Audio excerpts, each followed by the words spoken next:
Hello guys, myself Rishi Jain. I hope all are you doing very well. So in continuity with the previous topic, let's discuss with the next topic, spherical mirrors. Here we have to discuss about the spherical mirror. What do you mean by the spherical mirrors? Spherical mirror is basically is a part of holosphere.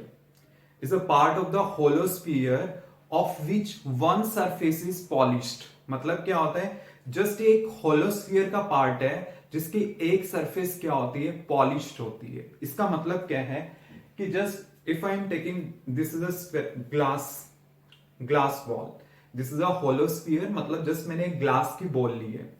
And then है क्या कि just मैंने glass की जो ball ली है और उसका ना जस्ट मैंने एक साइड से एक पार्ट कट करना है. जस्ट मैंने इसका ये वाला पार्ट लिया और इस पार्ट को मैंने कट कर लिया और उस पार्ट को मैंने क्या कर दिया, पॉलिश कर दिया. पॉलिश इन द सेंस कि पहले मैंने सिल्वर कलर का पॉलिश कर दिया एंड देन मैंने उसके पीछे कोई पेंट कर दिया. जस्ट सपोज करो रेड कलर का, ब्लू कलर का, जो जनरली देखने को आपको मिलता है. देन वही चीज आपके पास क्या होगी, spherical mirror. This is not total a spherical mirror, just एक होलोस्फीयर है.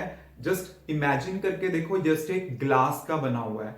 एंड देन है क्या कि मैंने इसके एक पार्ट को कट किया एंड देन उसके उस फेस को मैंने क्या कर दिया, पॉलिश कर दिया. देन वो चीज आपके पास क्या बन जाती है, स्फेरिकल मिरर. अब ये भी आपके पास टू टाइप्स के होते हैं. एक होता है concave and another is convex. It depends कि आपने वो पॉलिश करी कहां पे है. तो देखिए आपके पास ये किस टाइप से होगा कि जस्ट मैं कंसीडर करता हूं, मेरे पास इस टाइप से सिचुएशन है.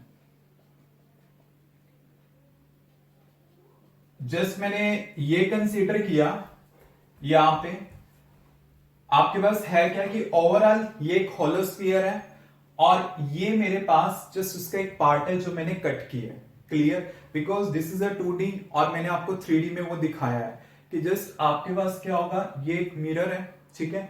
एंड देन आपने क्या किया है, इसके इस सरफेस को पीछे से पॉलिश कर दिया. पॉलिश जैसे आपने किया है, उसको सिल्वर कलर की पॉलिश आपने करी एंड देन क्या किया आपने, रेड या ब्लू कलर का पेंट कर दिया. देन ये जो पार्ट आपके पास बनेगा, this is a spherical mirror. अब ये डिपेंड करता है कि आप पॉलिशिंग किस साइड करते हो. अगर मान लो पॉलिशिंग में आउटसाइड करता हूं, देन ये मेरे पास कौन सा मिरर बनेगा, this one is concave mirror. ऐसे आपके पास क्या होगा, अगर आप पॉलिशिंग इनसाइड कर देते हो, मींस अंदर की साइड, इस साइड से अगर मैं कर देता हूं, देन मेरे पास एक कौन सा मिरर बनेगा,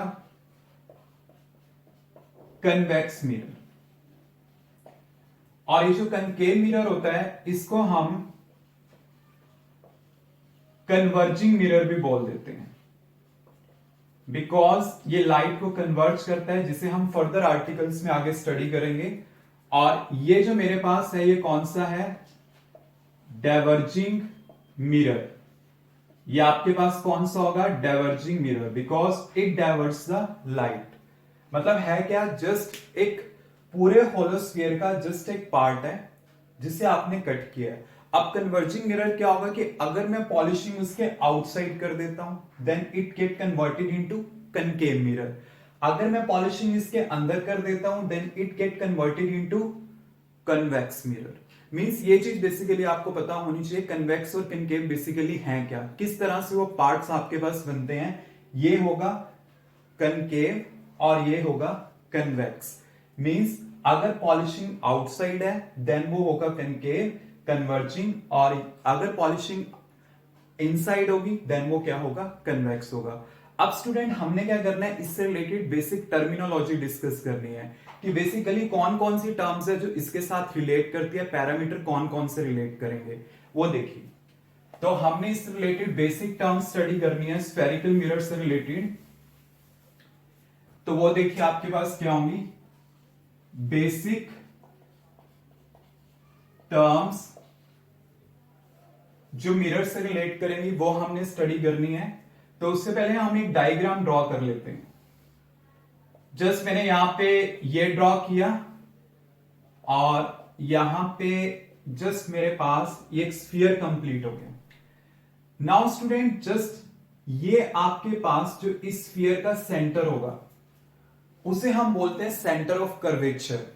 मींस ये जो C आपके पास होगा, this is centre of curvature. Clear? अब ऐसे मेरे पास क्या है, जस्ट ये मिरर था, आपको पता है कि आपने जस्ट इसे एक पार्ट को कट कर लिया था। जब आपने कट कर लिया था, जस्ट ये आपके पास इस टाइप से आ गया। अब ये जो इस टाइप से सरफेस आया है, इसका जो सेंटर होगा, मींस यहां पे इसका जो ये सेंटर लाई करेगा, इसे मैं लेता हूं पॉइंट P, और इसको आप बोलते हो पोल। यह आपके पास होता है पोल। और C से लेकर के P तक का जो ये हमारे पास डिस्टेंस है, this is the radius of this sphere and this is known as radius of curvature. This is known as radius of curvature. Basically ये रेडियस होगा इस पार्ट का। अब C और P के बीच में मैंने एक मिड पॉइंट लिया है यहां पे F। F is known as principal focus. F is known as principal focus. Basically क्या है, जो रे है इस पॉइंट के अबाउट फोकस करती हैं, इसलिए हम इसे बोलते हैं प्रिंसिपल फोकस। जो F और P के बीच में आपके पास डिस्टेंस है, उसे मैंने लिया स्मॉल f, और ये जो स्मॉल f आपके पास है, इसे हम बोलेंगे फोकल लेंथ। ये आपके पास क्या होगा, फोकल लेंथ होगा। यहां से यहां तक का जो डिस्टेंस है वो फोकल लेंथ। ये कंप्लीट जो आपके पास होगा ये R होगा, रेडियस ऑफ कर्वेचर, और जो F है आपके पास वो क्या होगा, principal focus. P pole and C is a centre of curvature.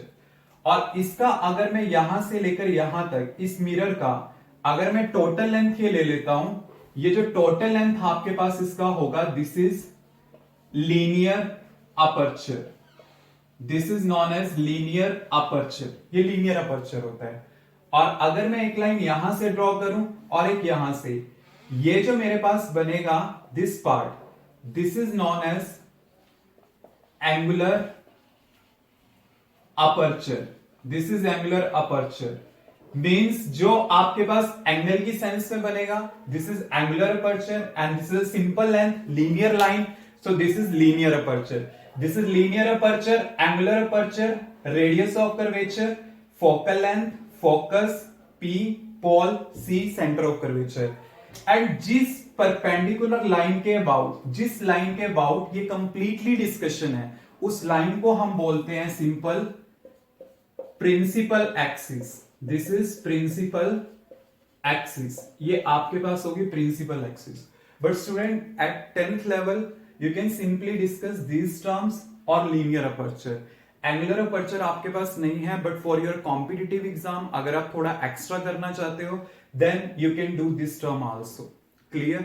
So means firstly you should know center of curvature, pole, radius of curvature, principal focus, focal length, and after that you can come to these terms. Clear students? Any doubt? So students ये चीज आपको clear होगी, जो angle की term में होगा वो angular aperture, जो लेंथ की टर्म में होगा linear aperture. Don't get confuse with it. अगर आपसे सिंपल एग्जाम में अपर्चर पूछा जाता है, then you will write the linear aperture, means the length of the mirror is known as a linear aperture. Clear students? Any doubt?